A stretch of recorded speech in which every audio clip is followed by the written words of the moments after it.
Kozhikode medical college ആശുപത്രി മോർച്ചറിയിൽ മൃതദേഹങ്ങൾ സൂക്ഷിക്കാൻ സ്ഥലമില്ലെന്ന 24 പ്രൈം ടൈം വാർത്തയിൽ മനുഷ്യാവകാശ കമ്മീഷൻ ഇടപെടുന്നു.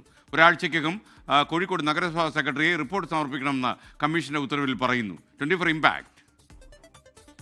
കോഴിക്കോട് മെഡിക്കൽ കോളേജ് ആശുപത്രി മോർച്ചറിയിൽ സംസ്കരിക്കാതെ കിടക്കുന്നത് 17 മൃതദേഹങ്ങൾ. സ്ഥലപരിമിതി മൂലം മൃതദേഹങ്ങൾ സൂക്ഷിക്കാനും കഴിയുന്നില്ല. ഈ വാർത്ത 24 റിപ്പോർട്ട് ചെയ്തതിന് പിന്നാലെയാണ് മനുഷ്യാവകാശ കമ്മീഷന്റെ ഇടപെടൽ. സംഭവത്തിൽ കമ്മീഷൻ കേസെടുത്തു. ഒരാഴ്ചയ്ക്കകം നഗരസഭാ സെക്രട്ടറിയോട് റിപ്പോർട്ട് നൽകാൻ കമ്മീഷൻ നിർദ്ദേശിച്ചു. ഒക്ടോബർ 28-ന് കോഴിക്കോട് നടക്കുന്ന സിറ്റിംഗിൽ കേസ് പരിഗണിക്കും.